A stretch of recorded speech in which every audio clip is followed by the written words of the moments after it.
अब एक बात सावधानी से सुनिएगा, शायद शिव महापुराण के माध्यम से अभी तक ये बात सामने नहीं आई, पर शिव पंचायत कथा में आ रही है। जितने आस्था चैनल पर कथा सुन रहे हो, जितने फेसबुक और यूट्यूब पर सुन रहे हो, और जितने इस छत्तीसगढ़ की पावन धरा पर बैठकर सुन रहे हो, बहुत सावधानी से सुनना। एक प्रश्न हमारे भीतर खड़ा होता है, जब हम सूर्य नारायण भगवान को अर्घ देते हैं, जल चढ़ाते हैं, तो वो जल पृथ्वी पर जब गिरता है तो उसके छींटे हमारे शरीर पर लगते हैं। क्या वो ठीक है? क्या वो श्रेष्ठ है? तो शिव महापुराण की कथा कहती है, जब हम सूर्य को अर्घ देते हैं, सूर्य को जल चढ़ाते हैं, वो पानी जब पृथ्वी पर गिरता है, उसके छींटे हमारे शरीर पर लगते हैं, तो वो श्रेष्ठता का भाव निर्मित करते हैं, वो गलत नहीं हो सकता।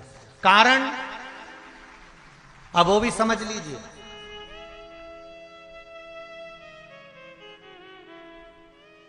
अब सूर्य नारायण भगवान को आप जल चढ़ा रहे हो तो छींटे नहीं लगे, उसके लिए क्या स्टूल पे चढ़ के चढ़ाओगे कि कुर्सी पे चढ़ के चढ़ाओगे? अरे बोलो तो सही। अब कई लोगों के दिमाग में यह बात भरा गई कि हम भगवान को जल चढ़ाते हैं, वो हमारे शरीर में छींटे लगते हैं, जमीन पे से पानी गिरता है, वो हमारे शरीर को छींटे लगते हैं, भगवान को अच्छा नहीं लगता होगा। कौन ने कहा? पहले तो उसको पकड़ के ला।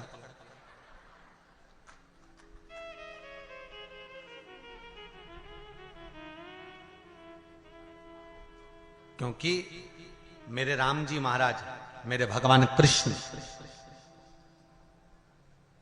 बड़े बड़े संत, साधु, सन्यासी, तपस्वी, साधक, उपासक जितने भी हुए, जिन्होंने सूर्य की आराधना करी, इन्होंने टेबल पे चढ़कर या कुर्सी पे चढ़कर जल नहीं चढ़ाया, इन्होंने पृथ्वी पर खड़े होकर ही, क्योंकि पृथ्वी तत्व के देव हैं शिव।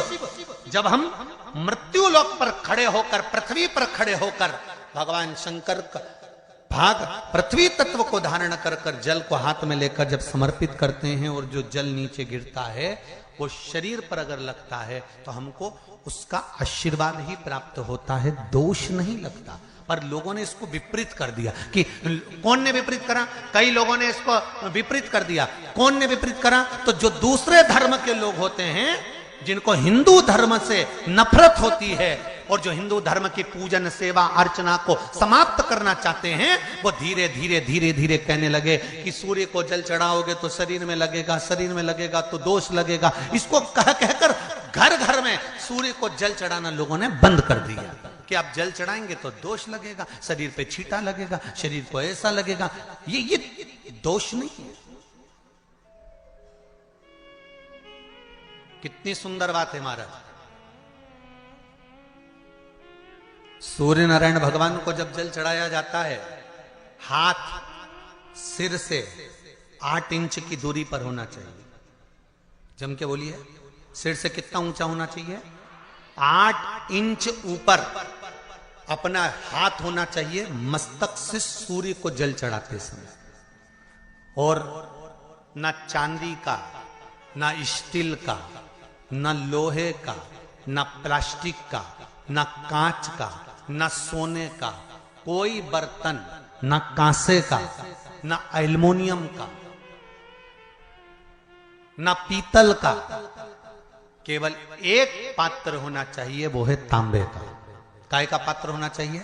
तांबे का पात्र। और सूर्य नारायण भगवान को जब 8 इंच ऊपर तुम्हारा हस्त है, और जब हम सूर्य को जल चढ़ा रहे हैं, कैसे जल चढ़ाना है वो भी समझ लीजिए। अगर कोई कैंसर का मरीज है, जिसके चेस्ट में कैंसर आ गया हो, लेफ्ट में, राइट में कहीं पर कैंसर आ गया हो, या कोई गठान आ गई हो, तो महाराज आप जल चढ़ाते समय उस जल की धार को सूर्य भगवान को जब चढ़ा रहे हो, तो धार आपकी गठान की ओर जाना चाहिए, जिससे सूर्य की किरण उस जल में से आपके उस स्थान पर पड़े, उस जगह पर पड़े जहां पर गठान है।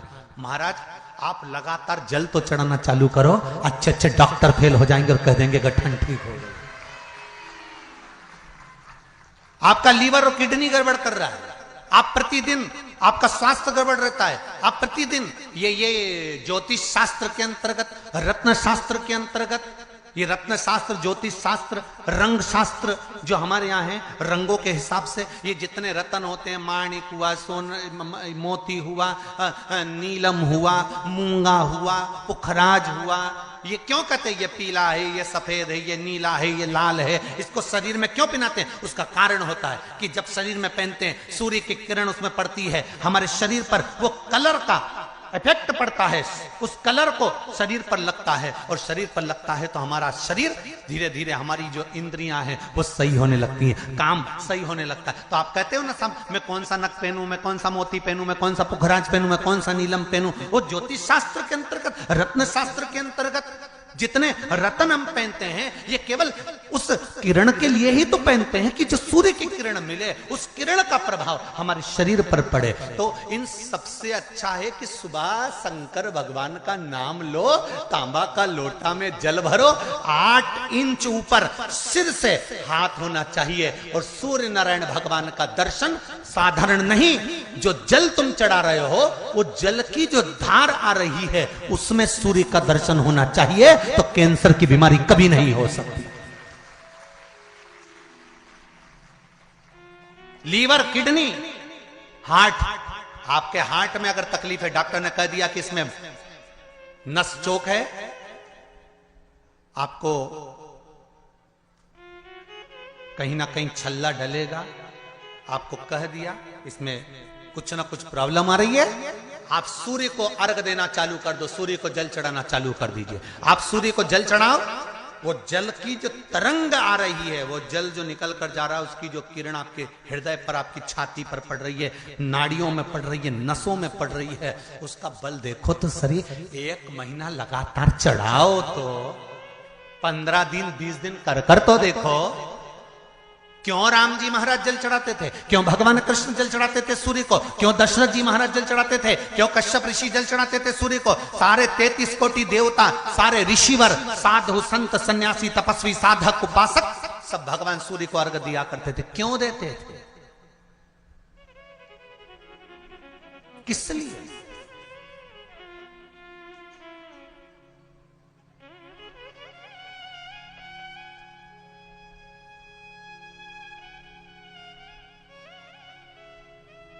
सूर्य नारायण भगवान को जल चढ़ाते समय आपके पंजों की एड़ी ऊंची नहीं होना चाहिए, ध्यान दीजिएगा मेरा। आपका पंजा पांव का पूरा की पूरा जमा होना चाहिए भूमि पर। हाथ कितने इंच ऊपर? 8 इंच ऊपर होना चाहिए। जल जो गिरे, सूर्य की किरण, सूर्य का दर्शन उस जल की रोशनी में करना चाहिए। क्या होगा उससे? जिस बच्चे को आंख में चश्मा लगा हो, मोटे से मोटा चश्मा लगा हो, छूट नहीं रहा हो, तो थोड़े दिन उसको सूर्य का अर्घ चढ़वाना चालू कर दो और जल में से सूर्य का दर्शन कराना चालू कर दो। सूर्य का दर्शन जल में से 2 महीना 2.5 महीना बहुत है, आंख की रोशनी बढ़ जाएगी, चश्मा हट जाएगा। आप कर देखिए।